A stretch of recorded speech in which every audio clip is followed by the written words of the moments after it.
Bueno, primero agradecerles a todos y todas que están presentes, a la Federación de Economistas, a Jimmy, a Alejandro por haberme invitado. La verdad que es un placer, un privilegio. Como bien mencionó Jimmy, nuestro ámbito de discusión es un ámbito académico más que nada. Yo soy investigador del CONICET, lo que se llama el CONICET. Por ende, desarrollamos investigaciones en el ámbito netamente académico. Esto lo quería dejar en claro tanto Alejandro Gallero, que es el coautor del informe que vamos a presentar, como yo, somos investigadores del CONICET y desarrollamos investigaciones académicas. Y en esta oportunidad les queríamos presentar el informe que hemos desarrollado en los últimos meses. Ya de hace algunos años venimos investigando sobre lo que se denomina la planeación fiscal, más que nada, de grandes empresas. En este caso, el estudio que hemos abordado tiene como protagonistas a grandes empresas del agronegocio que operan productivamente en la región, más que nada en el Cono Sur, eh, y que han establecido, creado, incorporado filiales en Uruguay para realizar lo que se denomina planeación fiscal. Aquí en el informe le hemos puesto abuso fiscal, pero la, la palabra clave en este caso, más que abuso fiscal, el término académico es planeación fiscal, ¿no? Obviamente entiendo que muchos de ustedes ya conocen sobre este tema, y más aún en la Comisión sobre Precios de Transferencia. Algunos términos los voy a pasar muy rápidamente, pero sí queríamos contextualizar, porque insisto en esto, nuestra participación es más bien académica, y si bien este tema de la planeación fiscal podría entenderse como un tema exclusivo para los policymakers, para los hacedores de política, desde nuestro punto de vista, los temas tributarios deberían extenderse hacia toda la sociedad civil. Y por ende la discusión debería ser un poco más amplia que un grupo más bien cerrado, sino que también incorporar a la mayor cantidad de sociedad civil posible, ¿no? ¿A qué nos referimos con abuso fiscal barra planeación fiscal? Tiene que ver con las estrategias que desarrollan empresas y empresarios para evitar pagar menos impuestos. Ellos lo hacen a través de lo que se denomina empresa tipo cáscaras. Estas empresas tipo cáscaras no poseen capital fijo, no desarrollan una actividad real, y por ende no agregan valor. No agregan valor, y por lo tanto, cuando eh, busquemos en esto, en los balances contables, o cuando abordamos los balances contables de las empresas tipo cáscara, ahí nos tenemos que empezar a cuestionar cuál es la naturaleza que tienen muchas de las partidas contables de esos balances.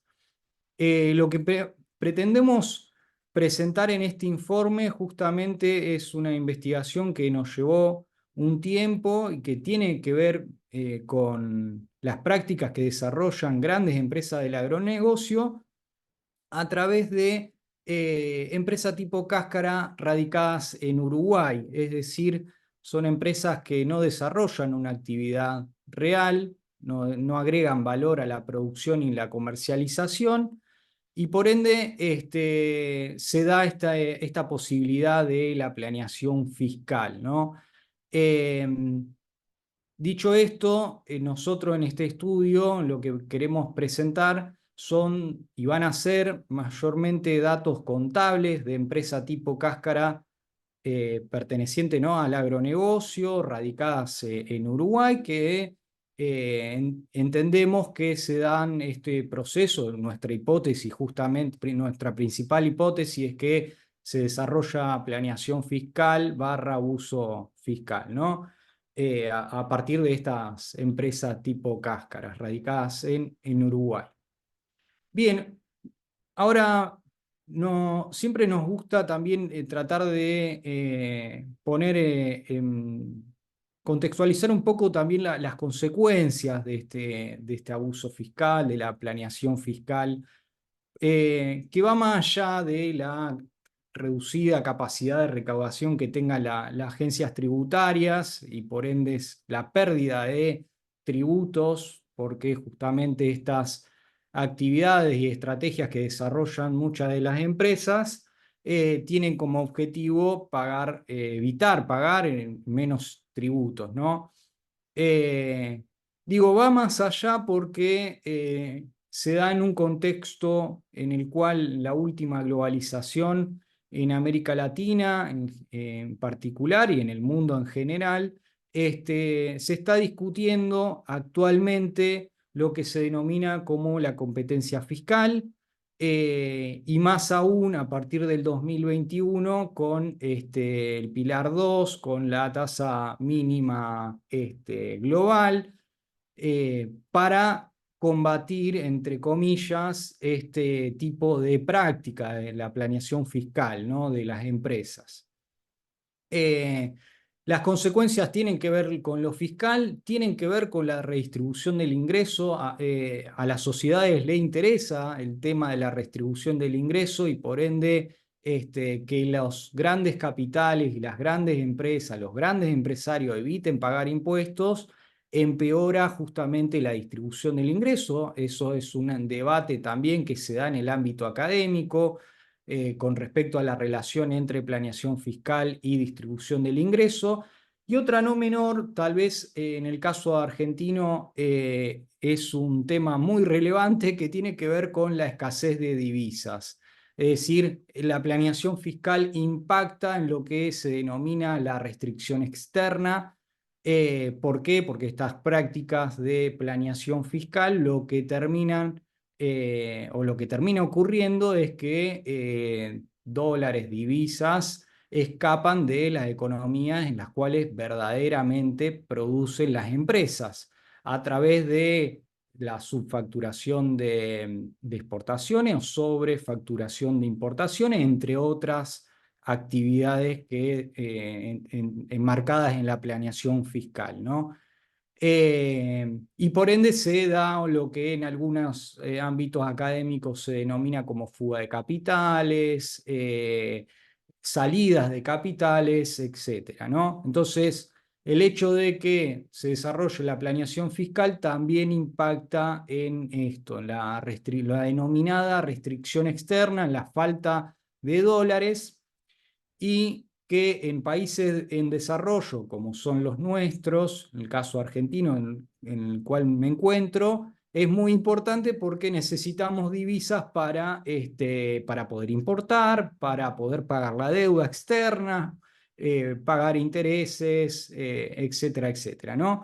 Entonces, se necesitan dólares en países en desarrollo. El problema de la restricción externa en la literatura académica lo suele enmarcar justamente como una problemática de países en desarrollo y por ende también entendemos que la planeación fiscal atenta contra esta temática, ¿no? Por ende, aquí tenemos que discutir, y este es nuestro punto de vista, lo podemos discutir y rediscutir, muchas de las prácticas que vamos a ver a continuación, a nuestro entender, son nocivas para el desarrollo económico de los países en desarrollo, justamente, ¿no? Son nocivos y por ende ahí es cuando la sociedad civil y las políticas públicas tienen que dar una respuesta ante esta problemática que tiene que ver con la planeación fiscal por parte de las grandes empresas y empresarios. Bien, eso es un marco de dónde nos estamos enmarcando. Eh, Acá obviamente voy a ir muy rápido porque entiendo que muchos de ustedes conocen las prácticas de planeación fiscal o cómo se desarrolla la planeación fiscal. Únicamente voy a mencionarlo. En la literatura se suele hablar sobre traslado de ganancia, en esto de que por un lado tenemos una empresa productiva y por el otro lado una empresa tipo cáscara. Una empresa productiva que verdaderamente desarrolla verdaderamente agrega valor, desarrolla una actividad real, produce, comercializa, y por otro lado tenemos una empresa tipo cáscara en un país de baja o nula tributación. Lo que vamos a ver en este informe, más que nada, son justamente las empresas tipo cáscara radicadas en Uruguay. Ahora a continuación vamos a explicar por qué Uruguay, pero entendiendo que la planeación fiscal, el objetivo principal es el traslado de ganancias justamente a las empresas tipo cáscara para abonar menos tributos. Y lo hacen a través de prácticas intrafirmas, transacciones intrafirmas, desviados de lo que se denomina desvío de precio de transferencia en condiciones de comercialización o de financieras distintas a las condiciones que operan en el mercado transparente, y por ende, como esas condiciones son muy distintas, es que se produce el traslado de ganancia desde la empresa que produce, que agrega valor, hacia una empresa tipo cáscara que no agrega valor, que no produce y que por ende paga pocos impuestos, ¿no? El fin último tiene que ver con el traslado de ganancias y por ende se hace planeación fiscal a través de este tipo de operatorias intrafirmas, que son operatorias que pueden ir desde temas comerciales, es decir, prácticas de comercio intrafirma o financieras, ¿no? O también pago de licencias, servicios, etcétera, etcétera. Mayormente lo que vamos a ver en este informe tiene que ver con prácticas comerciales intrafirmas, ¿no? Para justamente desviada de las condiciones de mercado a lo que el mercado transparente establece un precio pleno, y por ende son prácticas que están justamente desviadas a ese mercado transparente, al precio pleno en el cual deberían ser realizadas las transacciones, porque justamente de esa forma se traslada ganancia de un punto geográfico a otro, ¿no? Para pagar menos impuestos. Bien, dicho esto, entiendo que muchos y muchas de los presentes conocen sobre desvío de precio de transferencia. Está claro, yo únicamente lo quería mencionar para tener un acuerdo común de lo que estamos hablando, ¿no?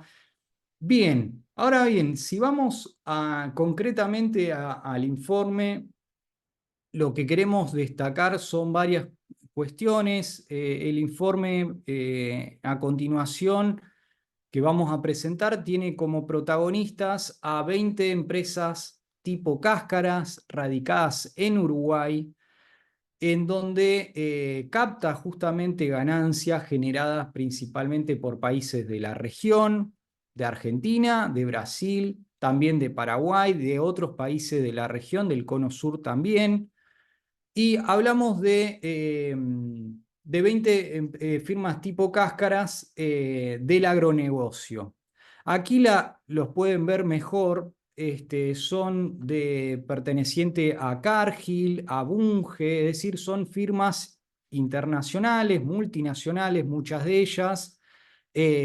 Por ejemplo, Dreyfus, Syngenta, Monsanto, Viterra, ¿no? Son grandes empresas multinacionales vinculados al agronegocio.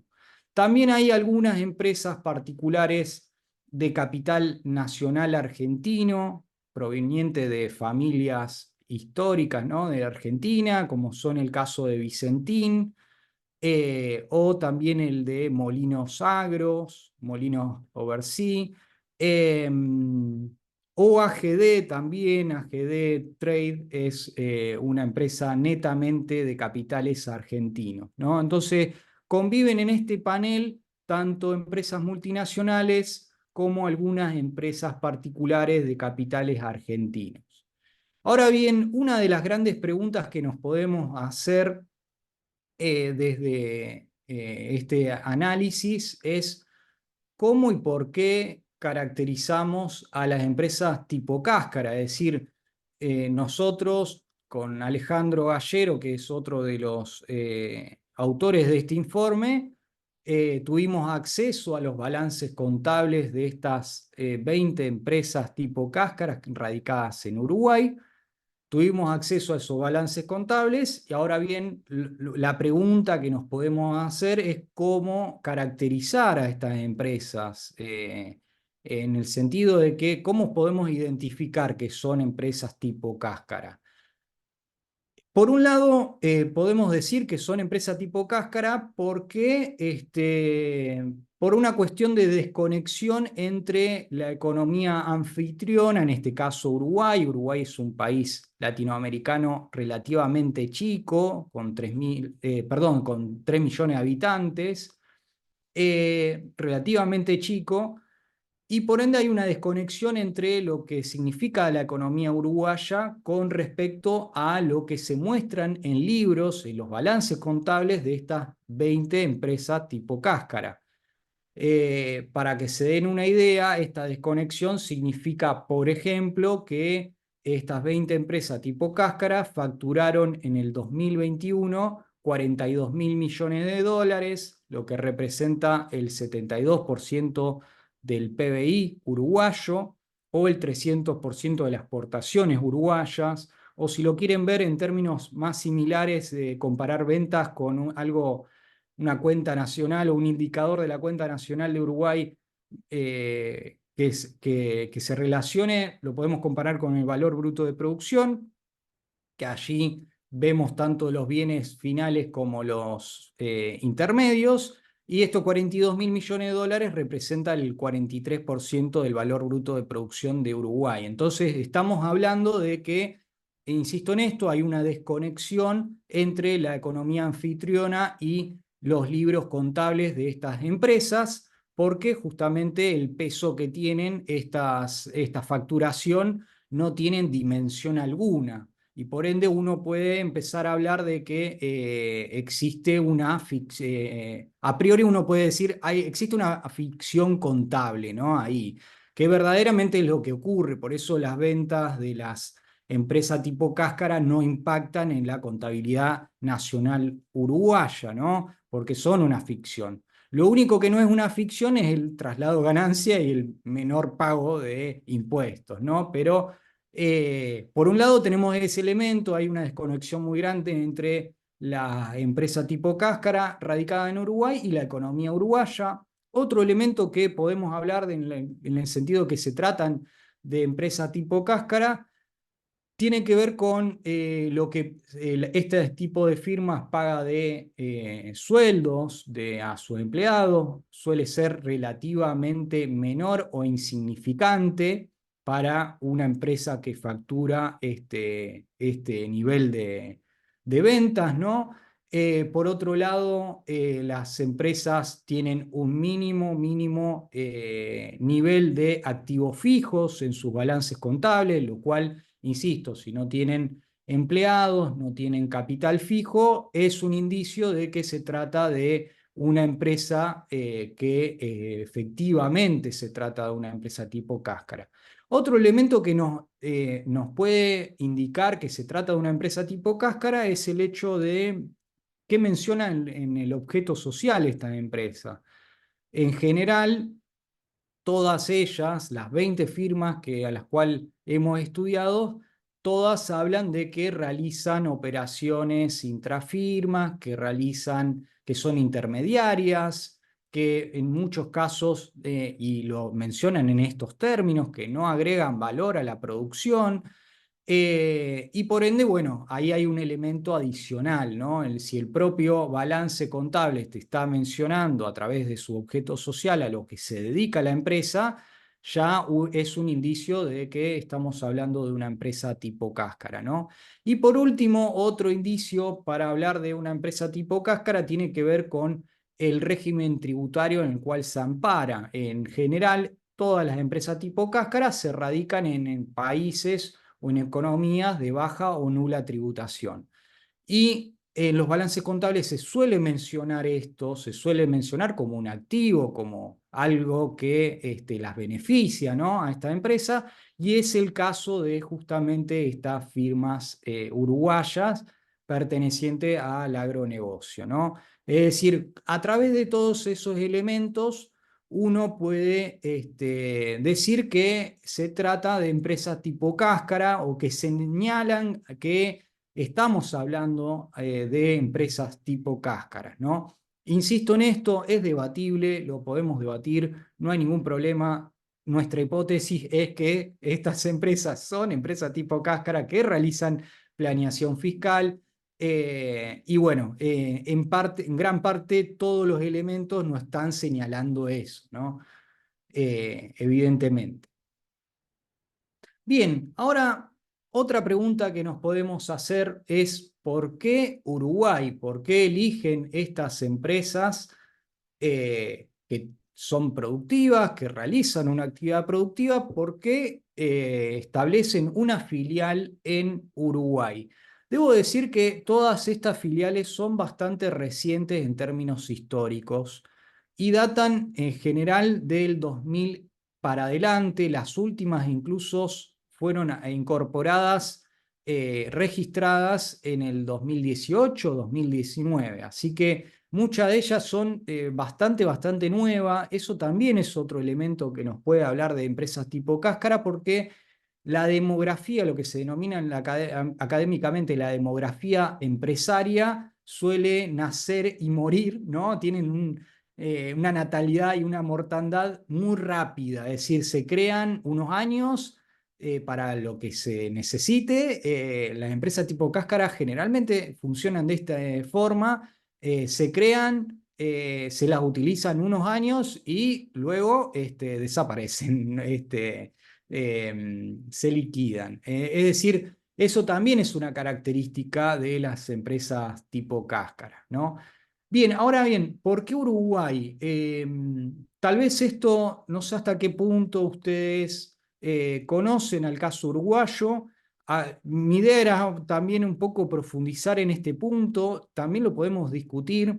Debo mencionar que Uruguay actualmente no es una guarida fiscal o no se lo suele caracterizar de esta forma, pero sí lo era hace unos cuantos años. Es decir, anteriormente Uruguay era una guarida fiscal y quedaron muchos resabios regulatorios y fiscales, y de sus regímenes fiscales en la actualidad. Es decir, hay algunos resabios de cuando Uruguay era una guarida fiscal y estas empresas utilizan esos resabios, esos regímenes tributarios especiales. Uruguay en la década del 20 del siglo XX creó lo que se denominan las zonas francas. Las zonas francas son espacios geográficos dentro del territorio uruguayo en el cual no se pagan impuestos, no se cobran ningún tipo de impuestos. En la década del 50, Uruguay creó lo que se denominan las SAFI, que son sociedades anónimas financieras de inversión, que eran sociedades las cuales, una vez creadas, no pagaban, estaban exoneradas de todo tipo de impuestos. Fueron evolucionando esas SAFI. En la década del 80 esas SAFI podían operar a través del comercio internacional, podían desarrollar por cuenta propia y de tercero operación en el exterior, es decir, funcionaban como una sociedad, lo que se denomina una sociedad offshore, ¿no? La SAFI recién en el 2006 se deroga esa reglamentación que beneficiaba tanto a las empresas, y recién en el 2011 desaparecieron ese tipo societario, ¿no? En la década del 80, Uruguay tuvo una nueva innovación con respecto a esto de que mencionaba, es una guarida fiscal. En ese entonces, en la década del 80, se crea el secreto bancario, y recién ya más tardíamente, en la década del 2000, es que se encuentran algunas reglamentaciones y reformas tributarias en Uruguay, y por ende hay un cierto viraje de sus reglamentaciones para hoy por hoy no considerarla una guarida fiscal. Es decir, hay ciertas reformas tributarias a partir del 2006 que, por ejemplo, en el año 2006 se crea en Uruguay el impuesto a la renta o el impuesto a la ganancia, dependiendo cómo lo llamen en cada uno de sus países, que anteriormente no existía. Es decir, anteriormente al 2006 Uruguay no tenía impuestos a la renta o impuestos a las ganancias. Eh, por ende, es una novedad histórica esta de que tenga impuesto, que cobre impuesto Uruguay, ¿no? Es una novedad histórica, en una novedad histórica que cobre impuestos a las empresas. Eh, Dicho esto, nosotros hemos tenido la oportunidad de entrevistar a un ex director de la oficina antilavado. También las operaciones de antilavado son muy recientes. A partir de esta reforma tributaria del 2006 es que se crea la oficina antilavado, y por lo que nos mencionaban, a hoy por hoy justamente son muy difíciles de controlar justamente las operaciones de delito económico en Uruguay. A hoy por hoy, por más que se hayan creado las reglamentaciones en este sentido. Eh, Uruguay, para que se den una idea, fue incorporada reiteradamente en listados, o en lo que se denominan las listas grises o listas negras de la Unión Europea por falta de transparencia fiscal. Recién en el 2011, Uruguay justamente, 2011 y 2015, en ese rango de años, recién Uruguay empezó a compartir información tributaria con otros países. Muy de a poco lo hizo, y es uno de los motivos en los cuales ha entrado y salido en las listas grises de la Unión Europea, por tratarse de una economía poco transparente en el tema tributario. Y por ende habilita justamente a la planeación fiscal. El último año en el cual entró Uruguay justamente en esta lista gris de la Unión Europea fue en el 2022, o sea, en el año pasado. Ya salió de esa lista gris, pero insisto en esto: Uruguay, hay un claro gris en el cual se trata de una guarida fiscal o no, en el cual tiene serios rezagos en términos tributarios, en el cual existen regímenes especiales tributarios al día de hoy. Bien, dicho esto, es una de las razones en términos fiscales por las cuales Uruguay se trata de un país de baja o nula tributación, incluso en la actualidad. Eh, para que se den una idea, estas empresas tipo cáscaras que mencioné anteriormente operan mayormente con dos regímenes especiales, regímenes tributarios me refiero. Uno de ellos tiene que ver al de zonas francas. Empresas que estén registradas en zonas francas no abonan ningún tipo de impuestos, y por ende ahí se habilita justamente que se produzca la planeación fiscal, el traslado de ganancia, y por ende se paguen prácticamente ningún tipo de impuestos. Y también existen otros regímenes especiales, que es el de empresas intermediarias. Aquellas empresas que son netamente intermediarias y por ende no agregan valor, y esto, insisto, está puesto taxativamente, perdón, está mencionado directamente en la reglamentación, es que las empresas intermediarias pagan únicamente una alícuota muy menor de impuesto a la renta del 0,75%.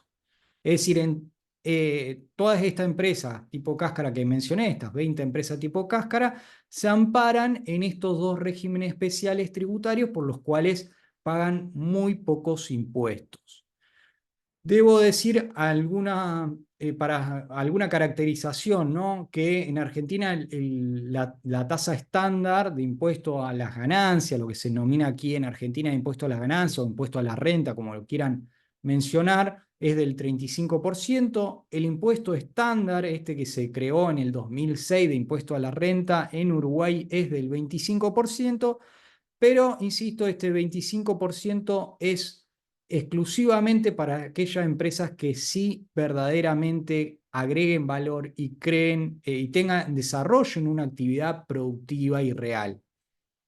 Parece mentira porque estos regímenes especiales, como mencioné, el de zona franca o el de empresas intermediarias, son para empresas tipo cáscara únicamente. En el caso de que estas empresas tipo cáscara agreguen valor, el fisco las penalizaría. Las penalizaría porque justamente si agregan valor, el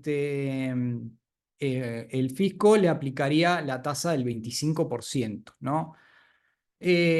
Dicho esto, hay algo no menor que es el hecho de que cuando analizamos en términos contables las ventas, las compras, las ventas de estas empresas, en ningún momento esas mercancías tocan piso uruguayo. Y esto también tiene que ver con lo que anteriormente mencioné. ¿Por qué no tocan piso uruguayo? Porque justamente se tratan de empresas tipo cáscara que no agregan valor. Es más, si las mercancías comercializadas, por ejemplo, desde Argentina a Uruguay, tocaran piso uruguayo, el fisco intuiría que la empresa tipo cáscara está agregando valor y por ende la penalizaría y le aplicaría la alícuota estándar del 25%. A consecuencia de todo esto que estoy mencionando, es que justamente el aliciente para que estas empresas que operan en la región en términos productivos radiquen, incorporen, abran una filial tipo cáscara en Uruguay, ¿no? Para realizar planeación fiscal, traslado de ganancia y por ende pagar menos impuestos. Para que se den una idea, estas 20 empresas terminaron pagando en el 2021 solamente el 2% de sus ganancias brutas respecto a impuestos, y acá entendiendo a todos los impuestos en todos sus niveles del Estado, incorporando aranceles incluso, estas 20 empresas tipo cáscara abonaron un 2% de impuestos.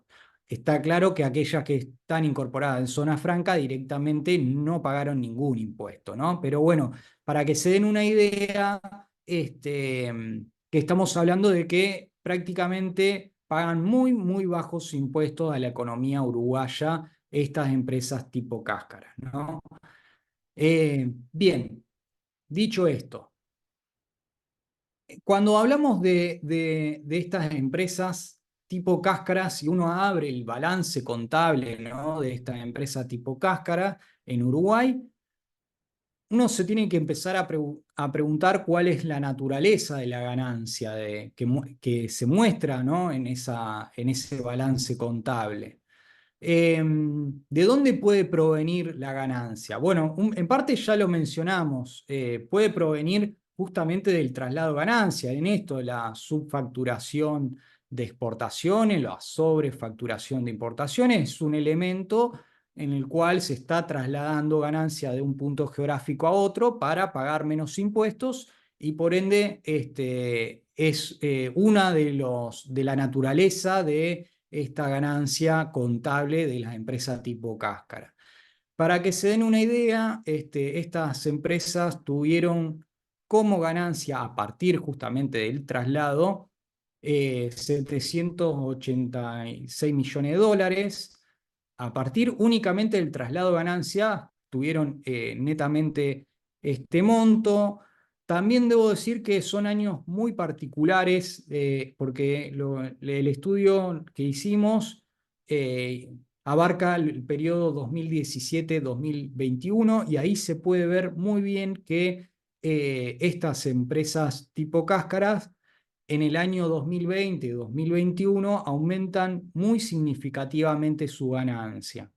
Aumentan muy significativamente su ganancia porque recuerden que son años muy particulares en los cuales tenemos principalmente la pandemia, y recuerden que los precios de los commodities aumentaron fuertemente en estos años. Entonces, en un contexto en el cual los commodities, los precios internacionales aumentaron muy fuerte, es que también se produjo mayor traslado de ganancia de un punto a otro, ¿no? Entonces, ahí hay otro elemento también para discutir, en el cual estas empresas tipo cáscara, cuando mayor ganancia detentan, ¿no?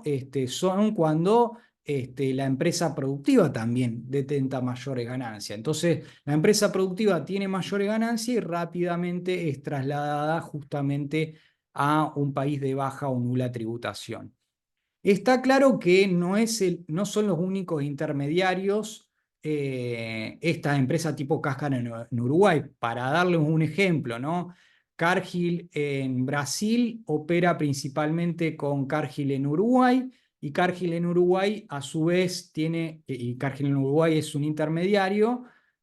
Inmediatamente Cargill Uruguay también intermedia con otra Cargill en Suiza, otra Cargill en Delaware. Es decir, el destino final de esas mercaderías, está claro que no tiene, por ende, como destino ni a Uruguay, ni a Estados Unidos, ni a Europa, y por ende intervienen muchas empresas tipo cáscaras en la comercialización de un mismo bien. Es decir, hay una manipulación contable, o una reiterada manipulación contable de una misma mercadería entre muchos intermediarios. Entonces, cuando hablamos de traslado de ganancia, la cáscara en Uruguay solamente se lleva una parte de ese traslado de ganancia. Después habrá traslado de ganancia a otros puntos geográficos también, ¿no?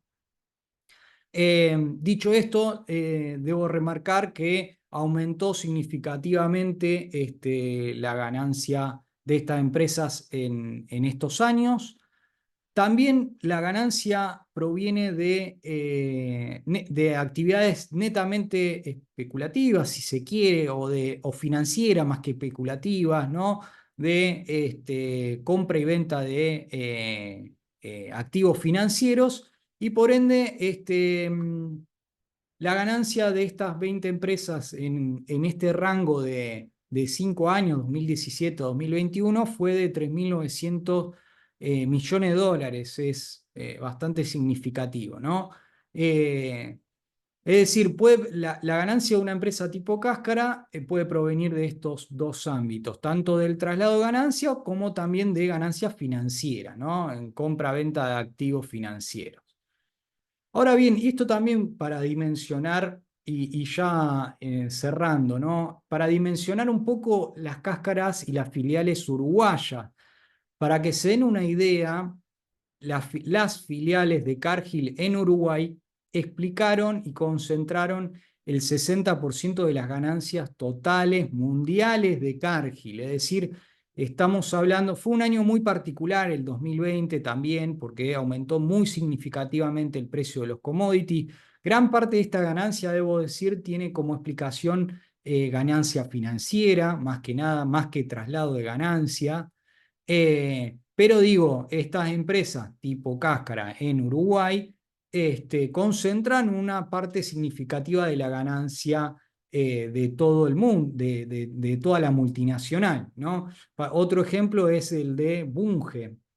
Las firmas uruguayas concentran o explican el 6 o el 33, entre el 6 y el 33% de la ganancia de la multinacional a nivel mundial. Entonces, Y entiéndase que estas ganancias provienen de estas actividades, ¿no? Tanto del traslado de ganancia barra actividades financieras. Más que nada, dependiendo qué tipo de empresa, hay algunas que operan más financieramente, otras que operan financiera y comercialmente, ¿no? Más en esos términos. Entonces, podríamos hablar de que existen ganadores y perdedores en este sentido, es decir, la filial uruguaya ganan, obtienen ganancias y por otro lado las filiales y por ende obtienen ganancia, concentran la ganancia a nivel mundial por un tema impositivo, es decir, no pagan impuestos, ¿no? Para que se den una idea en esto que les mencionaba, Cargill en Brasil opera mayormente con Cargill en Uruguay. En el 2021, en el 2020, Cargill en Brasil tuvo una pérdida de 28 millones de dólares y Cargill en Uruguay tuvo una ganancia de 1.700 millones de dólares, explicada mayormente por actividades financieras y también contables, ¿no? Es decir, hay un ganador y un perdedor. La parte productiva pierde porque hay traslado de ganancia, porque recursos son derivados a empresas tipo cáscara, y por otro lado, justamente las empresas tipo cáscaras son las que mayormente obtienen ganancia, ¿no? Esta es Molino Agro, en Argentina es de capitales netamente nacionales, de un empresario que es Pérez Compán. En Argentina tuvo una ganancia de 2 millones de dólares y en Uruguay de 93 millones de dólares. Es decir, hay justamente ganadores y perdedores. En el caso argentino es quien verdaderamente produce, el caso uruguayo es actividad comercial de intermediación, más que nada. Otro elemento que queríamos discutir con ustedes, que va un poquito más allá de la planeación fiscal y que tiene que ver con el tema de la inversión y el financiamiento de estas empresas tipo cáscara.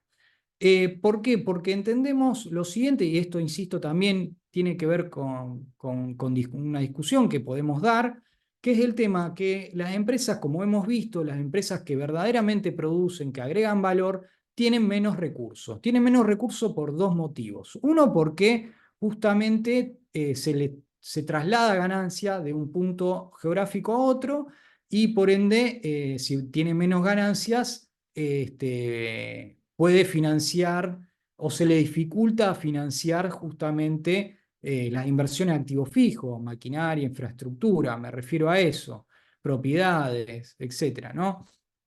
Y por otro lado, también lo que ocurre en este tipo de empresas tipo cáscara es que el financiamiento privilegia justamente a las empresas tipo cáscara y financiamiento financiero destinado a actividades financieras. Es decir, las filiales con actividades productivas pierden en ganancia y pierden en financiamiento, mientras que las empresas tipo cáscara obtienen ganancias que no son suyas y también obtienen ganancias y concentran ganancias, perdón, y concentran más que nada financiamiento de las multinacionales.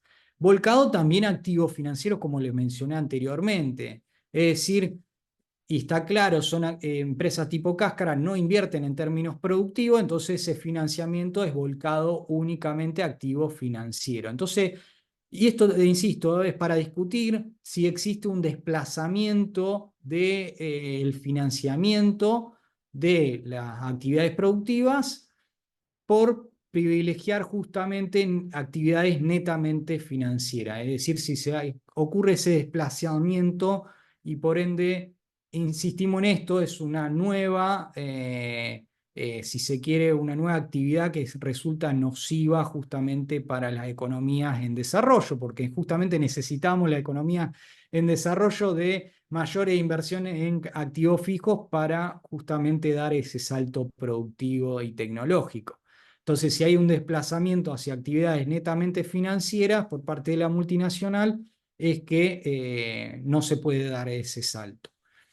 Para que se den una idea, en este boom de precios de los commodities en el año 2020-2021, es que las empresas invirtieron en stock, ¿no? 3.000, 4.000 millones de dólares, 2.000 millones de dólares, ¿no? En activos netamente financieros. Y nosotros aquí en la jerga le podemos llamar como, o vulgarmente, ¿no? Ya, y esto cerrando, como bicicleta financiera.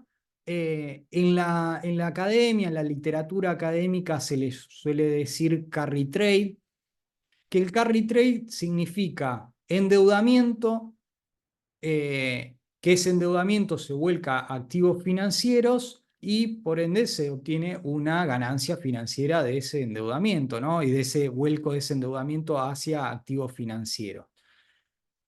Lo que se ven en estos balances contables de estas empresas tipo cáscara es un poco eso, es decir, hay una suerte de carry trade o de bicicleta financiera en términos vulgares, ¿no?